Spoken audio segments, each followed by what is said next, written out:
What up, Nation? One now behind us. Looking forward to week 2. Got a couple things right in week 1, a couple things wrong. Obviously, the Kansas City game did not go off the way we wanted to. We like to use correlation whenever we can, but the positive though is the Mahomes side was right. Mahomes, Kelsey, we had that. That was my highest on quarterback. And unfortunately, some of the right pieces around it faded. Some chalk that ended up being really good. Pittman was really good chalk. I was worried about him more than Taylor. Taylor because the price, right? Like you fade chalk that's like over 9K, you're not as concerned because they really got to go for like 40 or 50 to really kill you, unless the rest of the field was terrible, which just wasn't necessarily the case. But anyway, it was ways to get there. So it's all good. We move on to the next, and I kind of like the way this slate is shaping out. Didn't like it so much beginning of the week. Starting to kind of dig it a little bit as we go on into week 2. And I think after hanging out with y'all tonight, I might like it even more. Projections will be up either tonight or tomorrow. Probably tomorrow. And my core plays article will be out. That who we put in the core that did well? Connor was blah, right? Like was it? Did okay, but it's not like what you're looking for in the core play. But he did okay. But it was really, it was one terrible one in there too. I know.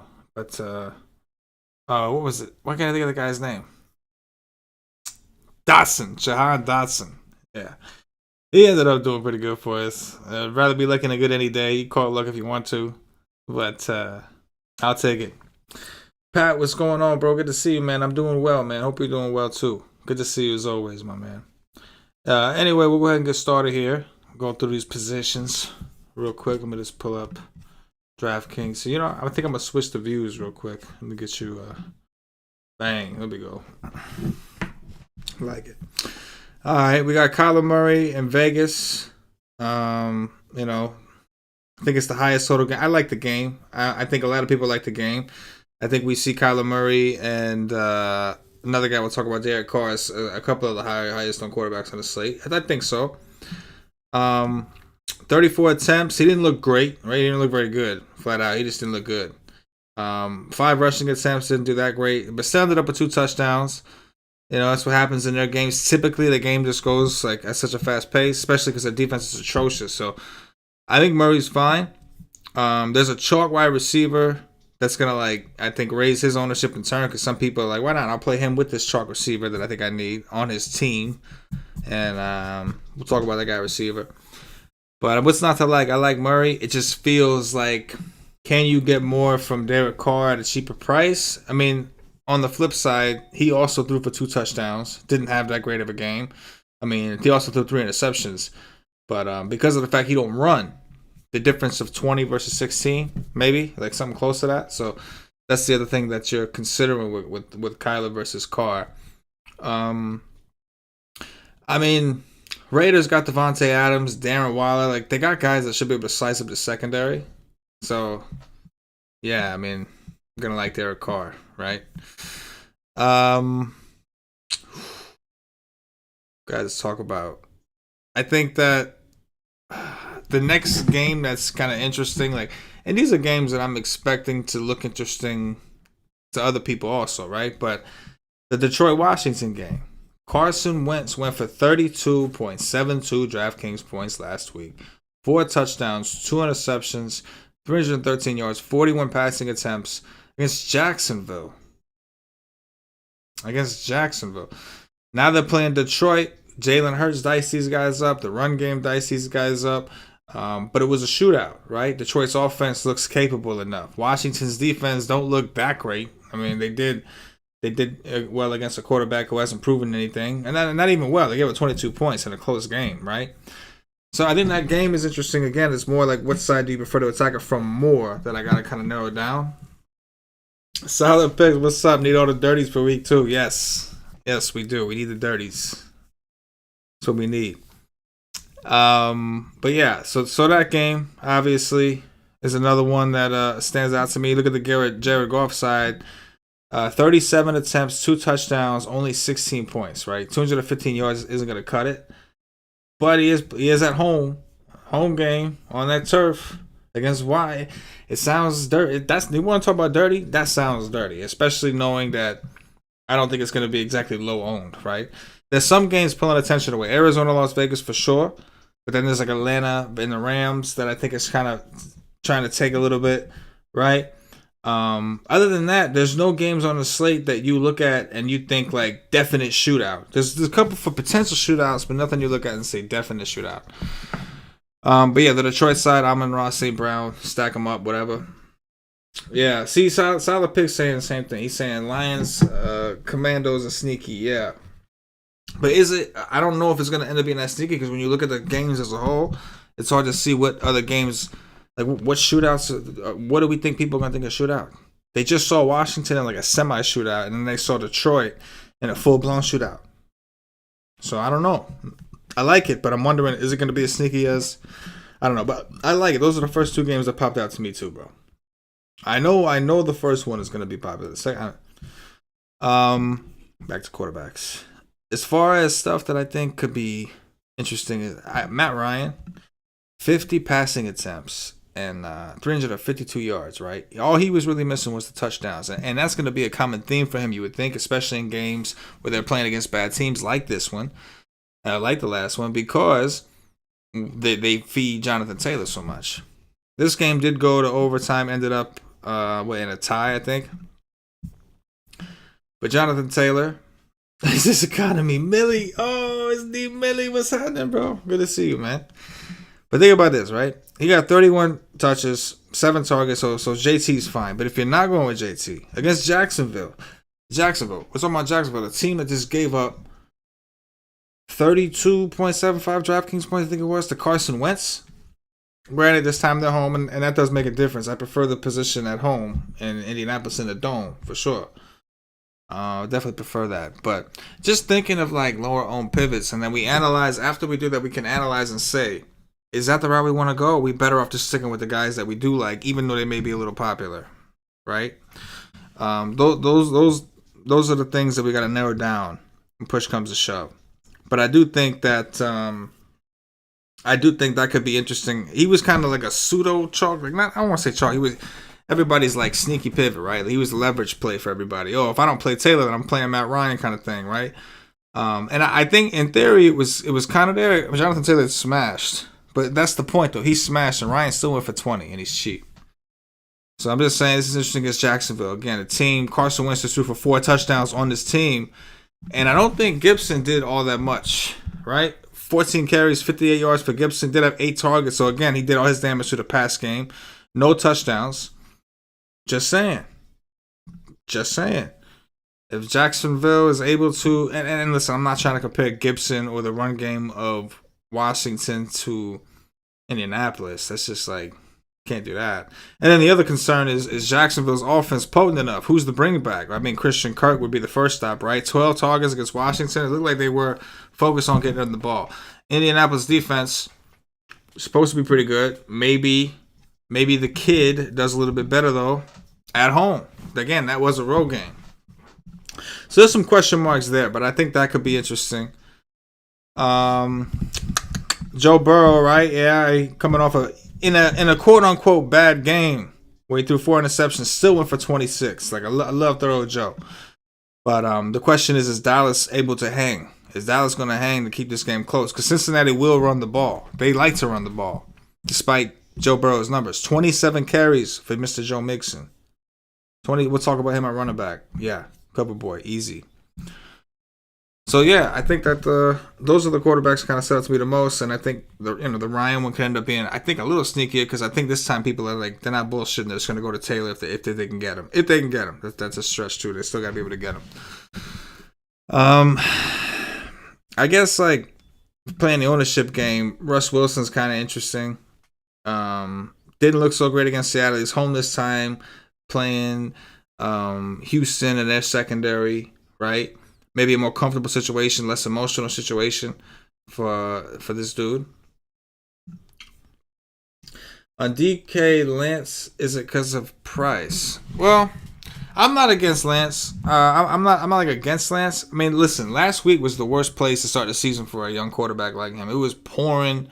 It was like the field was disgusted. It was a mess. I think that works two ways. He did run 13. He did run 13 times. I mean, that's impressive. 4.2 yards carry. Running in those conditions too. Obviously, you're expecting to fare better at home in San Francisco, assuming the weather's nice. Only 28 rushing attempts, but I mean they weren't really trying to throw in those conditions. Both teams were trying to run the ball. So 5'7" Trey Lance, definitely. Last week I think he wasn't very popular when push came to shove, but I think a lot of people thought about it. So I think we'll see more people with the green light this time. I'm fine with it. I'm good with it. Trying to think if there's anybody else that really popped out.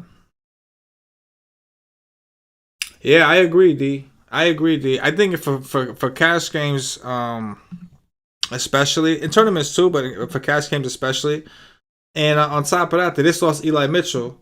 I don't think Jeff Wilson's any good. That's a big boost for Deebo Samuel because again he had 8 rushing attempts, and Elijah Mitchell, that was the other guy added to the core that screwed me real bad. Looked like he was gonna smash, was averaging like 8 yards a carry, and then boom, his knee, which is my fault, man. I know that he always gets hurt. I know that's the drill. So yeah, Lance absolutely in play. Pair him here, and I think Kittle's out too. But then at a certain point, like you really start to weigh out with Deebo. You know what I mean? I think is Kittle out again this week? I think so, right? Or he's questionable with a groin. Okay, limited practice Friday. He might actually come back. If he comes back, big boost for Lance. Slight takeaway for Deebo. But still fine, especially with Wilson being the main back for this team. I think Deebo gets fed. So absolutely, the price of Trey Lance at 5'7" kind of helps alleviate the price of Deebo at 7'8" and the price of Kittle at 5'9". So yeah, man, 100%. I think Lance is definitely a play. Who else we got here? I don't see a ton. I mean, yeah, Stafford, there's guys, but I'm trying to talk about the guys that I'm interested in, and that could change come the article. But for now, these are the guys that like popped out to me on the page. I guess the only real worry I have with Trey Lance more so comes down to Geno Smith, who looked good against Denver. All right, but looked good in a very ugly, shitty game. Right, it's not like he was in a shootout with Russ and he won. That game ended up being pretty ugly and low scoring. So I guess the concern is, does the Seattle offense push them to that point where where Lance has to have that ceiling, where he has to run? Or because I mean, if the situation's out of hand or whatever, then yeah, we'll just see him hand off all day if there's no fight on the other side, or even if it comes down to controlling the game. But either way, I think it bodes well for Deebo. But I guess that would be the only like question mark with Lance. But I'm with it though. We'll go to running back. We talked about Taylor. Do what you will. 31, 161. He's one of the only running backs getting this kind of volume consistently, right? But again, we talked about him at 9'9". 31 carries, 7 targets, right? I mean, shit, Joe Mixon is a whole hell of a lot cheaper. 27 carries, 9 targets. Again, this was an overtime game, but so was JT's. Again, we know that Dak Prescott's out. Mixon, I mean, I like Mixon. I like him, man. I'm not really banking so much on the pass game stuff, but I think the carries. I think we'll get fed. Playing Dallas, teams coming off a bad loss. They're at Dallas, which is good and bad. Bad because you prefer them at home. Good because it's in Dallas Stadium, so they can play fast. Dallas starting Cooper Rush as of now. So I mean, I like JT in this spot, big favorites, all that, but I really like Joe Mixon, who I think is obviously cheap, who is obviously cheaper, and I think has an opportunity. JT, I think, has that upside every single game. Not to say Mixon though, but I'm not comparing talent level here. Just comparing opportunity in certain spots, certain matchups. McCaffrey, man, his ownership would be low. I'm assuming his ownership is going to be real low. He was chalk last week, busted, while JT went out and did dirties. Playing the Giants, that's a tough one, man. That's a tough one. Hard for me to get up there. I got to see a little more. And I'm going to be honest, Baker being his quarterback makes me a little uncomfortable. It does. I know he's a running back, but I'm just saying. Alvin Kamara is questionable. I think that Jameis Winston's also questionable. I think Saquon will be popular again, and for good reason. 18 carries is good. Doing dirties all day. You know how we do. 18 carries, 164 yards against Tennessee. That was good. I thought that Carolina actually did all right, though, against the Browns, and that's all they do is run, right? 7 targets. I'm just, I don't know if that's good volume, and that price is still low for that volume, 100%.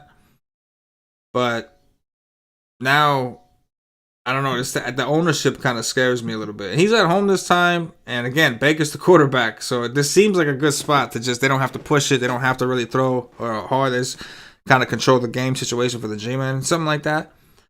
But again, I don't know, I think I'm just being stubborn, and I think I just like Mixon in that particular spot. DeAndre Swift was a monster. He's questionable. Another guy that doesn't need that kind of volume. He's just explosive. Probably a situation where I use for bringbacks only. Nick Chubb I was wrong. 22 carries, 141 yards. So Nick Chubb did his thing. Damn, I didn't even notice that, to be honest with you. Well, you know what it is? I saw Hunt getting all the touchdowns.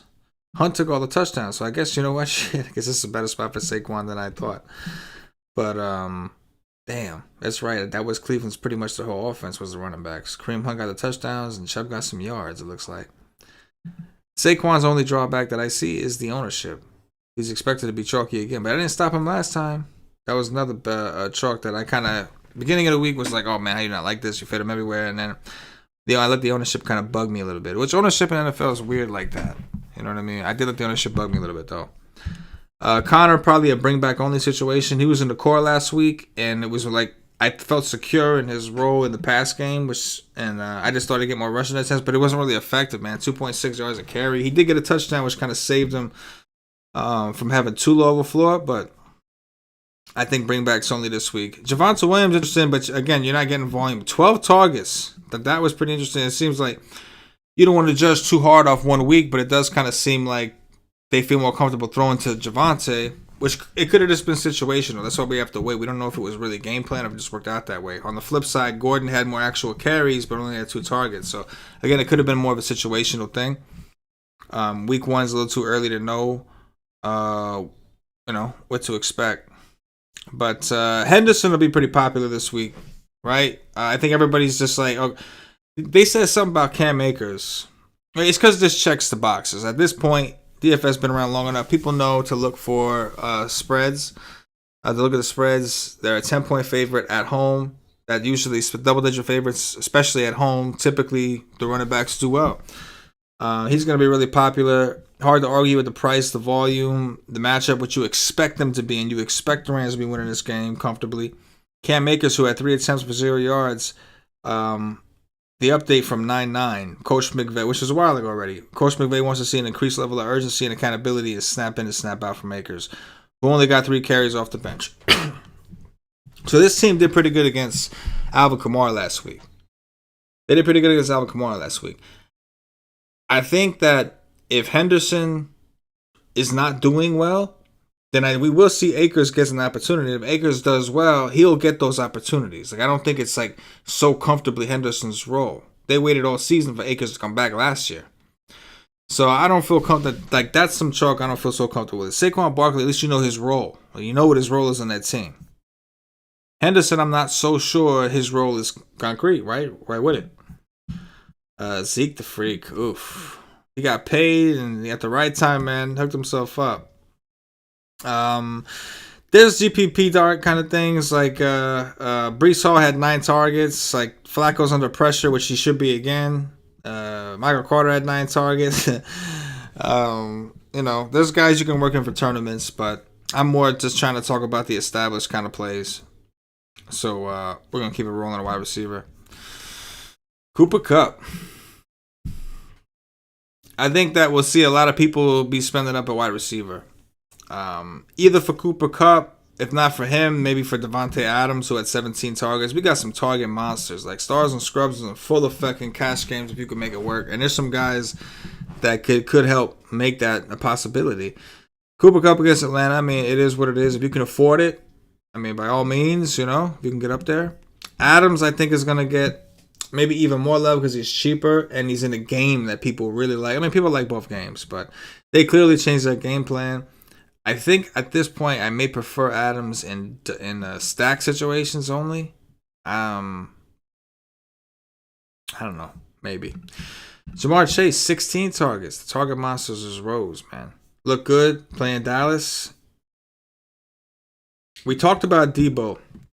I think Debo is real sneaky. Like I said, no Elijah Mitchell. They don't have Breida, none of them guys. Not Breida, what's the other guy? Mostert. They don't have none of those guys. Just Jeff Wilson, who has really not looked great in these situations before. Debo had 8 rushing attempts last week. 7 targets. Didn't go well, but I think that bode a little bit better today. Geno Smith was dicing up. I mean, Geno Smith is here. Geno Smith was dicing up the Broncos a little bit, so maybe they do put up enough of a fight. But even if they don't, there's a chance that if they do take a big lead, it's on the back of Debo. Definitely. I mean, these guys. After that, it's like all stat guys. I haven't found a guy in the 6 to 7K range that I like feel great about alone. It's all more like, well, the stack is going to differentiate who I take. What's the difference to me in my lineups of Pittman, McLaurin, and Brown at those price ranges at this point is most likely going to be who's my quarterback? What game am I looking for? And that happens to me a lot with receivers. But I think Cortland Sutton at 6'1" is definitely interesting. We know it's him and Judy, right? You feel like Sutton's in that DK role, and you feel like Judy is in that Tyler Lockett role. So both capable of big games. Cortland Sutton at 6'1" I think is pretty cheap. And for good reason. I understand he was pretty bad in that game. Talked a little bit about Christian Kirk. 12 targets, just pointed out. They brought him in, they paid him, and they're immediately inserting him into that offense to make him a piece. Renfro's interesting secondary piece when you look at if you know Waller, Adams are expensive. If you want to maybe not play Adams, it's your own risk, I guess. But then we'll go kind of into the cheap guys, right? Like, again, we'll talk about the main, like, the chalk of the slate at receiver. Which I think is coming from the Arizona game. What's his name? Greg Dortch, 3,500, had 9 targets, only put up 13. That's not great volume, but 9 targets against Kansas City. We know Rondale Moore is out, right? Yeah, he's out. AJ Green got 4 targets, didn't get no play. Marquise Brown only had 6. So this guy led the team in targets, right? What did Ertz had 4. He led the team in targets. And he did fairly well. So expect this guy to be popular. Again, it's an overreaction play from week 1.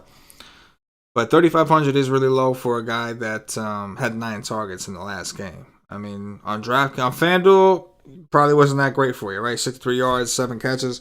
But on DraftKings, he got up to double digits in mint price, which, especially with all the studs we have, Jonathan Taylor, Cooper Kupp, Devontae Adams, I think we do see a lot of people go this route and try to go stars and scrubsy. When a guy like him is just there staring him in the face. It's worrisome to me. AJ Green, not so much, but Marquise Brown, Ertz, probably going to have a bigger piece of the offense like going forward. I don't think the plan is to like Dortch be the number one receiver. So that worries me a little bit. But again, that's kind of like the chalk route. And when that happens, that means you're going to see a lot of these mid-tier guys go very under-owned. Because I think guys are going to try to get up top, up high. But it's not like they're taking like 3 5K guys, 3 6K guys. We should probably see like 1 mid, 1 low, 1 high. So just for build purposes, just something to consider.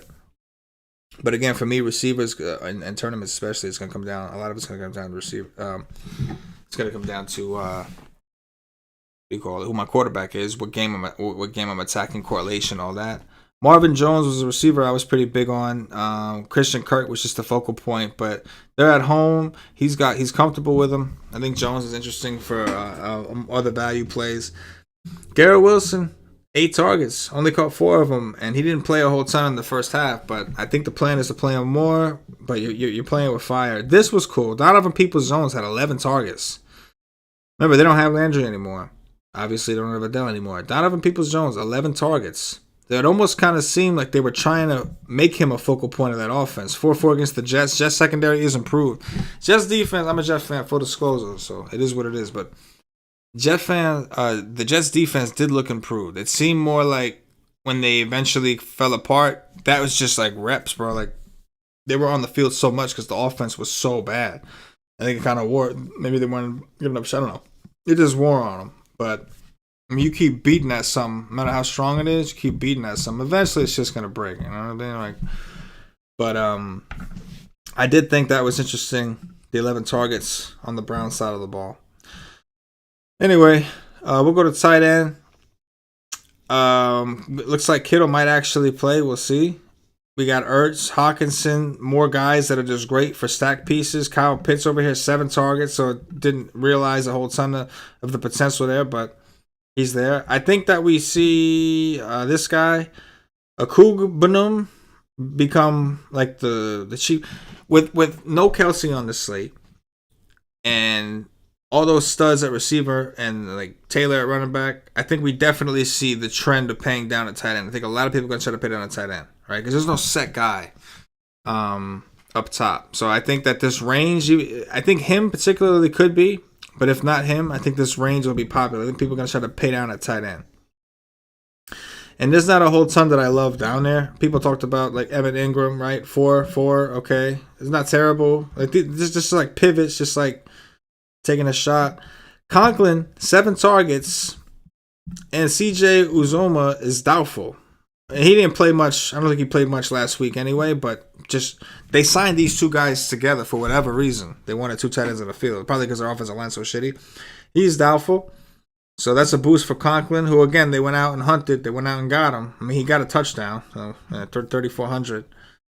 What are you going to do? 732. What am I doing? What's going on? You went all crazy on me here. There we go. We're back. Got it back. Let's see. 6 targets, loads of Wentz. Like, I don't think for him to be that popular, I don't see a whole ton different from what he's got to what these guys around him did. You know, OJ Howard had a big game, but it was 2 touchdowns, 2 catches. I don't want to play that game. I'm not playing that game. Anyway, you get the point. As far as the guys up top, we talked about Kittle coming back. I think Darren Waller, man. I mean, I think he might end up being like of the guys that are a little more expensive. He might be the most popular, but still, man, only got 6 targets. Got the same work as those other guys at 3.7. Kelsey just dominated these dudes. Now, granted, that's Travis Kelsey. That's Derek Carr has a new toy. It was the opposite, right? Mahomes lost one of his fancy toys in Tyreek Hill in the offseason. The Raiders gained one in Devontae Adams. So it's different situations, but I do think that Darren Waller at 5'6" is definitely in play, and he's not the one I want to leave off. If I in lineups I play Carr, I'm using him. I'm using Waller because I think that you could beat the field so bad at that position. If everybody else is going for 10 or whatever, he does go for 30 or something like that, you can just crush the field at that position. So I think Andrews would be really low owned. I think Kittle as a potential partner, Debo, him, you know what I mean? Lethal, what's up, man? Been good, bro. Appreciate you, man. Been good. So I think Kittle and Lance teams only for me, right? Waller, though, I would play either way. Obviously, I like Ertz. Don't love the volume we saw, but if Kyler Murray actually does play better, which I don't think Murray's great, but if he does end up playing better, that team just seems suspect to me. It seems like Cliff Kingsbury and Kyler Murray straight up do not like each other, don't respect each other or something. I don't know what the case is, but I mean, they don't appreciate each other. That's for damn sure. So I'll leave it at that. But you know, yeah. Anyway, that's tight end. So it's a lot of it's gonna have to do with who my quarterback is, but Waller for sure stands out as one of the spend ups. What else we got? Yeah, defenses. This is one of those slates where the defenses there actually is a very clear chalk defense, right? And this week that defense is the Bengals. This week it's the Bengals. 2,200 on DraftKings. They're like 38 on FanDuel. They're cheap over there too. Didn't do so well against young Trubisky. They only had 1 sack. Let up 20 points, right? Game to go overtime. Didn't score much, but they're playing Cooper Rush. So I think people are betting more against Cooper Rush and against what Dallas can do, who look pretty bad even with Dak Prescott last week. So they're the chalk defense. It's for good reason. Either way, I have a hard time spending up for a defense. Maybe Flacco. Maybe the Browns because of Flacco. I just don't think it's worth it. I mean, I do expect the Browns to get some sacks. The offensive line for the Jets does not look good. And Flacco is not moving. I'm just a little nervous that if that happens too many times, they may put Mike White in, who's a little bit more mobile. I'm a little nervous about that. But, I mean, the spend downs, like, even the Jets on the other side, I think they're in play at their price. Miami, I know it's Lamar Jackson, but Miami at 2,300, I think Miami's defense is actually pretty good. So Miami's defense at 2,300 is pretty interesting, is fairly tempting, whatever. So I think there's some options, but I get it. The Steelers defense look great. They'll probably get some love. Now they're playing Mac Jones, who did not look so good, and maybe a little banged up. But the chalk defense, this is a slate where we have a chalk defense, and it's going to be the Bengals. And unfortunately for me, it works out well because I do like mixing. So you got that defense running back correlation there. So that's kind of like what I'm looking into.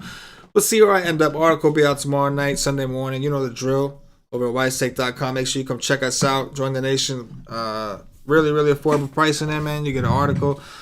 My core players article. You get access to all the sports if you get the all sports plan. We got baseball still grinding. NBA's coming up.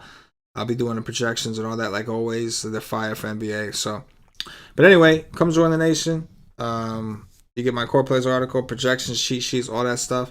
And get access to the Slack chat if you want to. We could talk up the slates, whatever, trying to get that thing rolling again. But I appreciate you guys. Hit the like button if you haven't already because it helps me out.